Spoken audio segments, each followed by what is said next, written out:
A very good morning to all of you. In this class, I am going to start with another topic of chapter molecular basis of inheritance.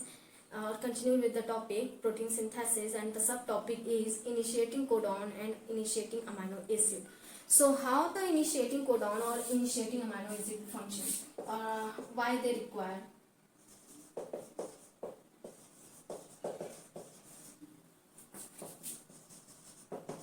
Amino acid and initiating codons.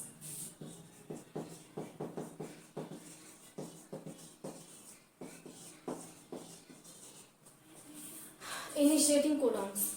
Now, the initiating codons or initiating amino acids are specific because they initiate the whole process protein synthesis. So, before going to start or discuss about the today's topic, first we revise our previous class content, then we proceed to the today's topic. Now, in previous class, we have already discussed how the capping and telling is important in the mRNA of eukaryotes, or 7-methyl guanosine triphosphate responsible for the capping of mRNA, and addition of polyadenylate chain takes place at the tail of or 3' end of the mRNA for securing the mRNA. But that process takes place in the capping or telling, or in the processing of mRNA, that is important in the securing both the end of mRNA in eukaryotes, because both things are highly reactive. So, or RNA also function as catalyst. So that's why there is need for securing both the end of mRNA. So in eukaryotes, the helicase recognize the 5' end of mRNA by this capping region, or so that at the upstream or 5' end of mRNA there is presence of the specific sequence or initiation, also said to be initiation codon, which are code or surrounded by the Kozak sequence. That Kozak sequence are A, C, C, A, U, G, G. So they are present in 5' to 3' in directions. They are recognized by the 40S subunit of or small subunit of ribosome, 80S ribosome. So first there is addition of 40S subunit, then after addition of 60S subunit at that region at the Kozak sequence, because of the specific sequence like the Shine-Dalgarno sequence, as in case of prokaryotes. The Shine-Dalgarno sequence help in association of small subunit binding at the mRNA region, so that they get easily recognize that sequence through which they get attached to the mRNA by that sequence, that is Shine-Dalgarno sequence. Mostly they are rich in purines, mostly, or formed by the like Kozak sequence are also purine rich, or they are formed by adenine and guanine. Now, adenine and guanine, so they are important. After the addition of 40S subunit in the eukaryote and 30S subunit in the prokaryotes, the 60S subunit bind at the small subunit in eukaryote, as whereas in prokaryotes 50S subunit bind to the 30S subunit. So before addition of these, first how the initiating codons help in the addition of the small subunit and large subunit, and how the initiating amino acid get initiate the protein synthesis process, because they are important. So or the first amino acid is important in prokaryotes or as well as in eukaryotes. So in most of the archaebacteria, in most of the eubacteria or prokaryotes, eubacteria, the first or initiating amino acid is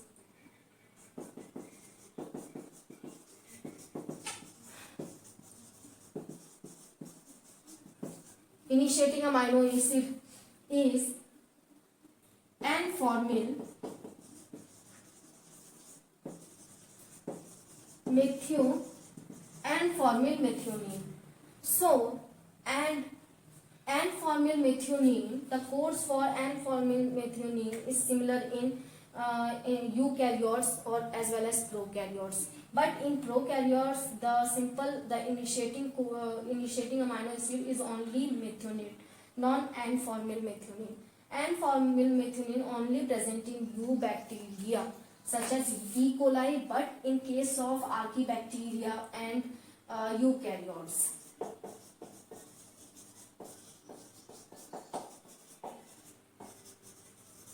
And eukaryotes. In archaebacteria and eukaryotes, the initiating amino acid is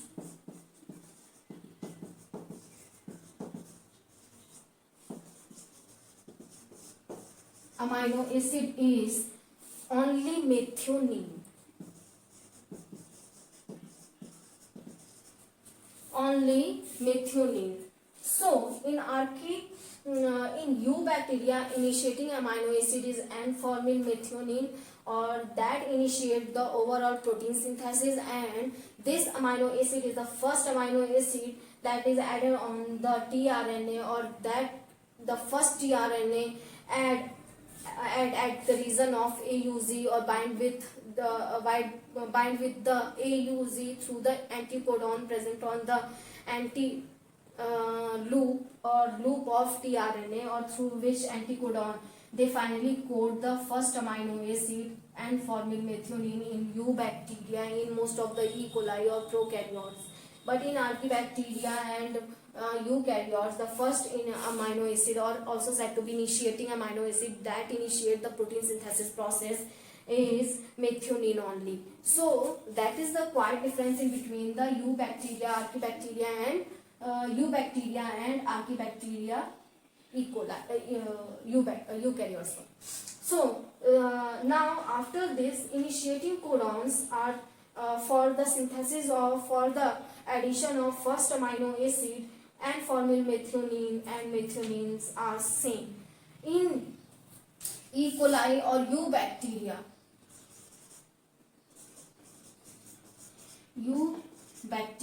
such as E. coli, the initiating codons are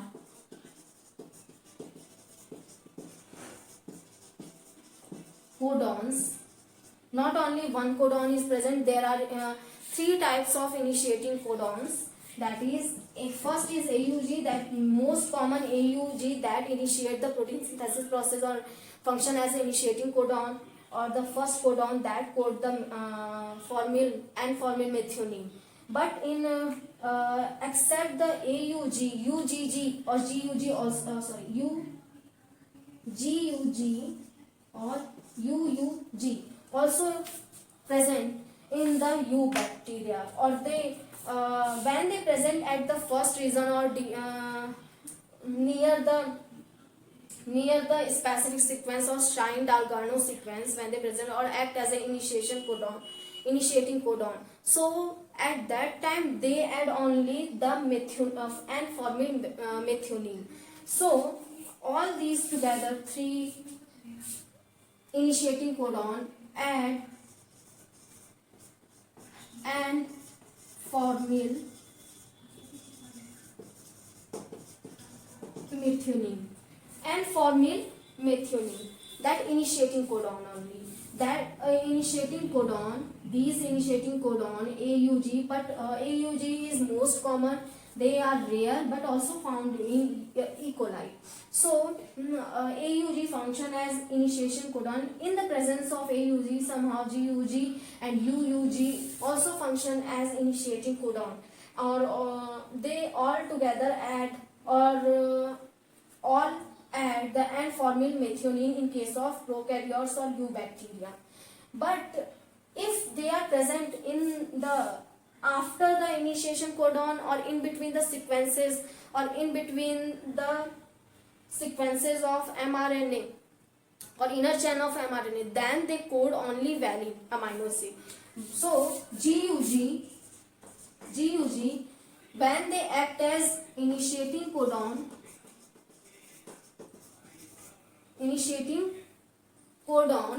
then initiating codon. So at that reason they add only the N-formyl methionine.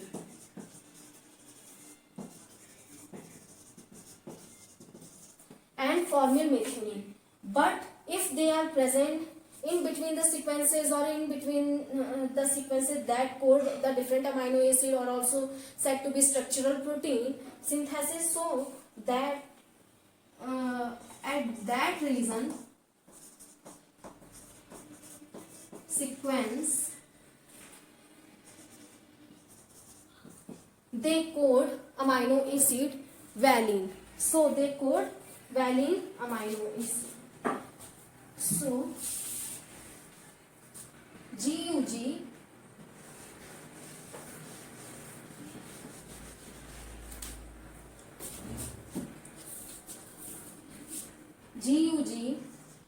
in the mRNA sequence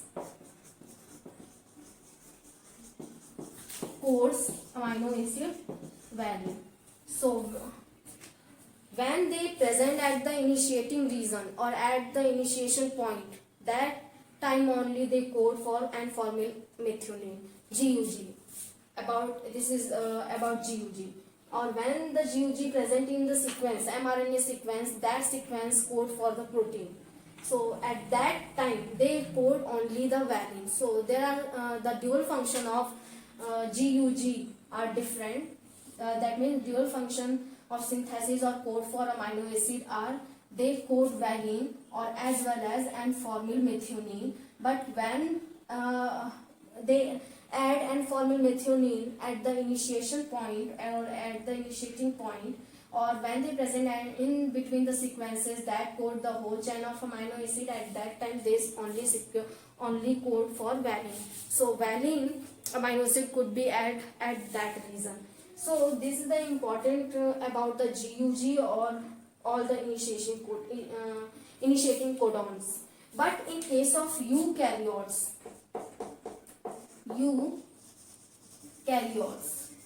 in eukaryotes the initiating codon in almost all eukaryotes are similar. That means the AUG always function as initiating codon.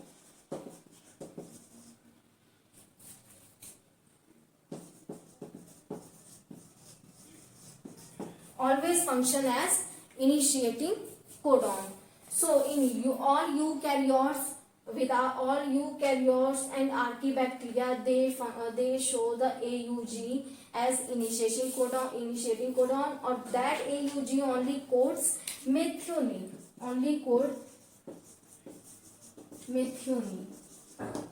Now after the initiating amino acid and initiating codons, what are the characteristics of initiating tRNA? So let us discuss about the initiating tRNA. Now the initiating tRNA have the different loop or anticodon for acceptor or for accepting the amino acid, or also for the binding of initiation factors to the tRNA that initiate or help in the transmission of tRNA to the mRNA, so that they can add one by one each amino acid one by one. So initiating tRNA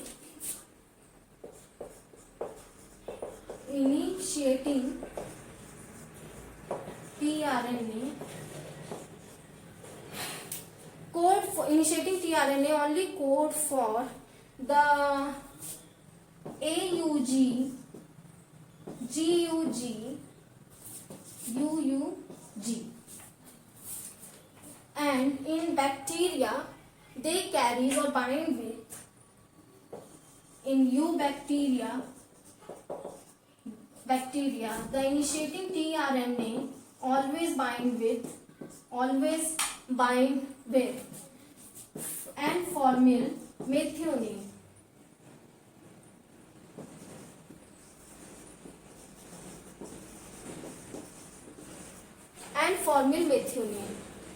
But in case of eukaryotes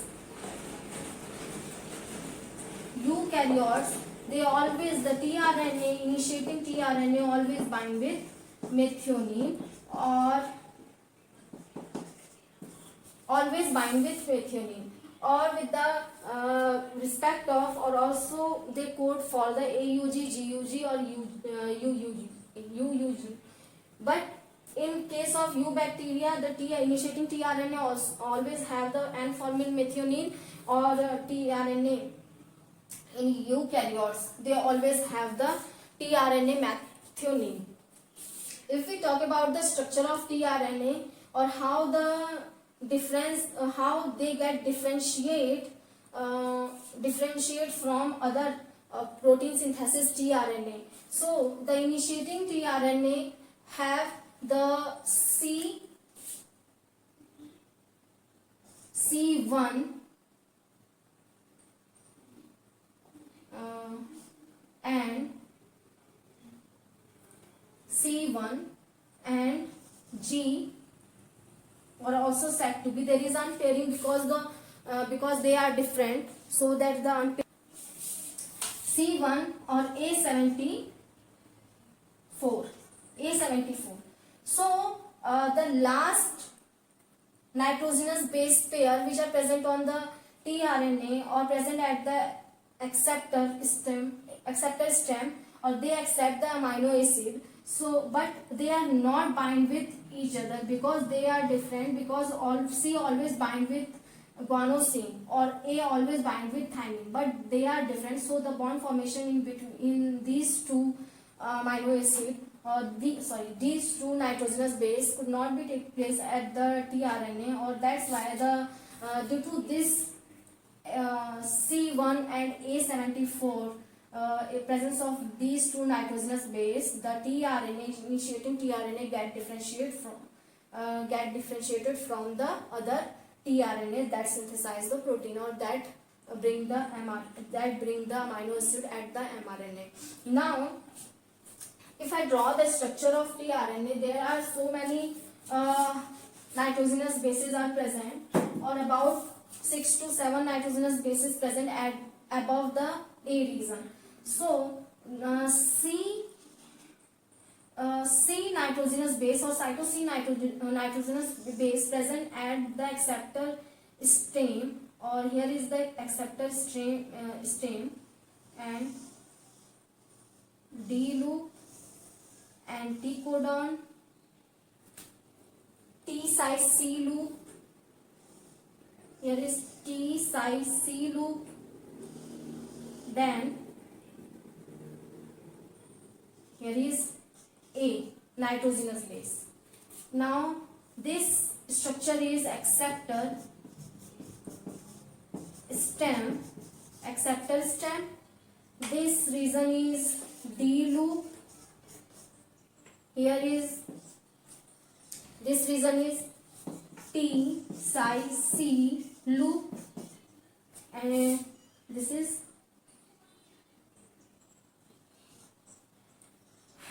anticodon, because this is the structure of initiating tRNA. So the anticodon also have the code complementary to these three triplet codon. For example, if the initiating codon is AUG, so the initiating tRNA will always be U, A and C anticodons, or these nitrogenous base or triplet codons are complementary to the initiating codon. So that's why this region is known as anticodon, because they are just complementary to the codon. That's why the anticodon term used for this reason. Now here is the first nitrogenous base which is present at the 5' region, and this is always be cytosine. Now at the 74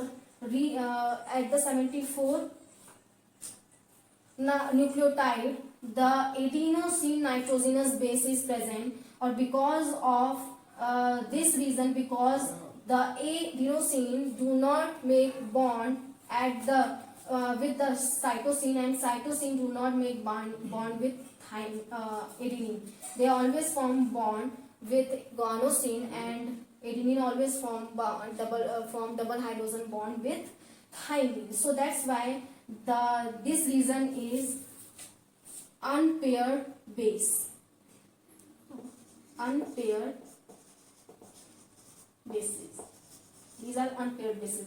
Now rest of the amino acids present at the 3 prime of end, they also do not make form with 5 prime end, because the 5 prime end is smaller than the 3 prime end as compared to the 3 prime end. They do not have the other nitrogenous base for binding for the 3 prime of 3 prime strand of the acceptor stem of tRNA, accepting or tRNA, initiating tRNA. Also that's why at the 3 prime hydroxyl group is present, or they are more reactive towards the amino acid. They, by the hydrolysis or by removal of water molecule, or with the help of ATP, because every bond formation need ATP, or every bond formation need energy to ATP or electrons too. So that's why the hydroxyl group is present, or always bond formation, or this tRNA or other tRNA also, they carry amino acid at the 3 prime end, because the 3 prime end have the hydroxyl group. The hydroxyl group are more reactive as compared to the 5 prime group, or they are smaller. Also that the 3 prime end is elongate for more interactions, so that they create more interact, they become more, or the interaction increase in between the amino acid and 3 prime end. For this interaction, the 3 prime end become elongated, so for the attraction, or for the proper, or for decrease the hindrance in between the nucleotide of the tRNA, or the 5 prime nucleotide of the tRNA, or so that they get easily make bond to the amino acid, or that bond is ester bond. So not the ester bond.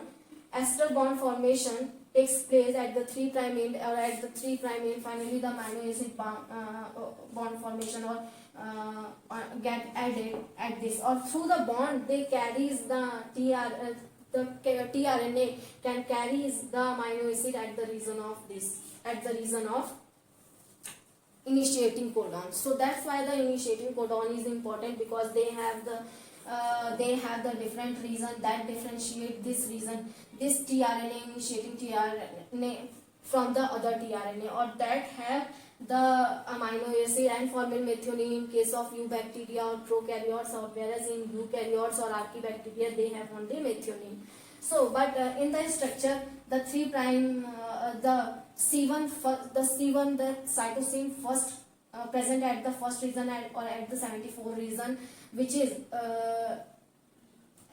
adenine, that phase the cytosine but do not make bond, because they bond with guanine or adenosine or thymine. So that's why they do not bond with each other, or that's why they are unpaired, or shows the unpairing. Now the 3 prime end become elongated for the proper interaction for decreasing the hindrance with the 5 prime end, or they the hydroxyl group at this region function as nucleophile, or they help in the bond formation with the amino acid. Or what amino acid? If the initiating tRNA present in eubacteria, that amino acid is N-formyl methionine. If this tRNA is present in eukaryotes, then that amino acid will be methionine. Now here is also D loop or T C loop that help in the binding of initiation factor.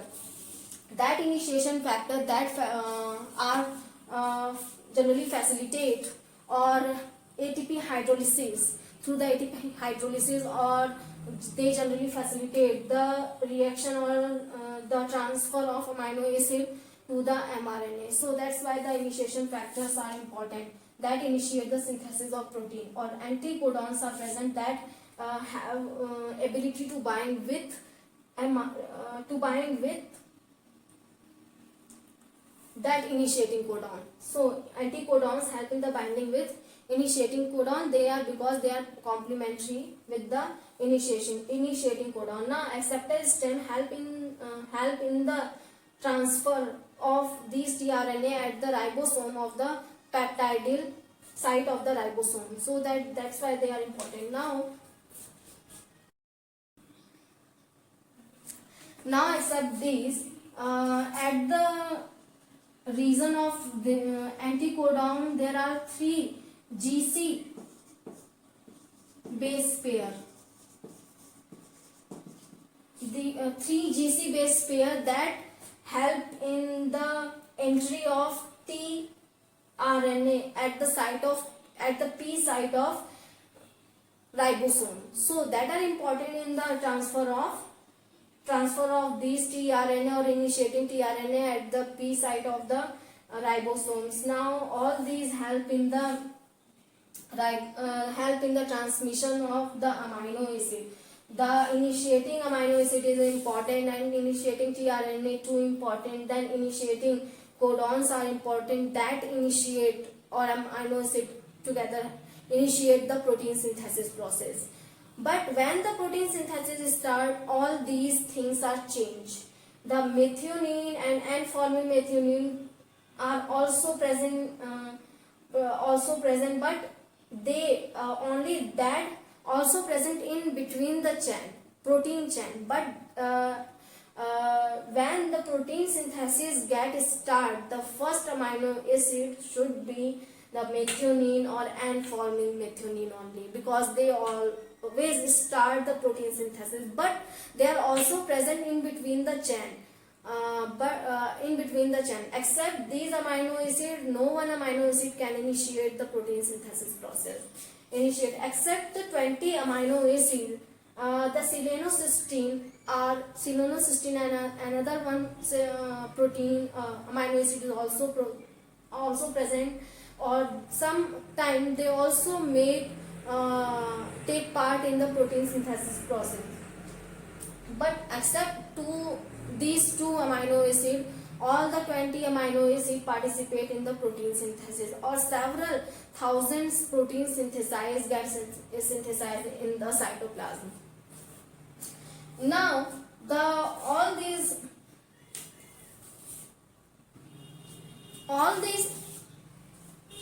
initiating tRNA initiating codons help in the protein synthesis process, or except these initiating factors are also present in the initiating factor 1, 2 and 3 type of initiating factor, or other in eukaryotes 6, 7, 8 are also present, which we will discuss in next class. So the most important 3 initiating factors are present in prokaryotes, which we will discuss in next class. So I hope you like this video. In this video I have discussed about the initiating amino acid and initiating codon. The initiating amino acid are N-formyl methionine and N-formyl methionine and methionine only, and initiating codons are AUG, GUG and UUG.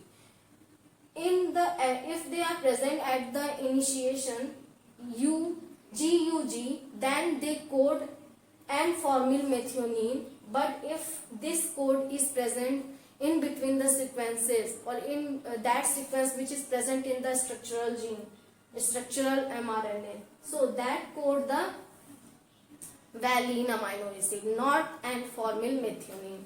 But rest of the initiating codon always code the methionine. In eukaryotes, the methionine is present, initiating amino acid methionine, and initiating codon is AUG.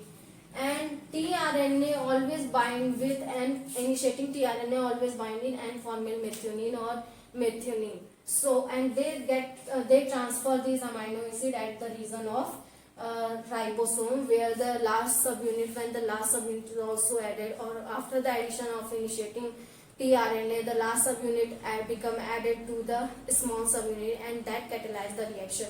Or these 3 GC sequence or GC base pair help in transfer of tRNA at the P site. So I hope you like this video. So keep listening and watching me, and thank you listening me and watching me.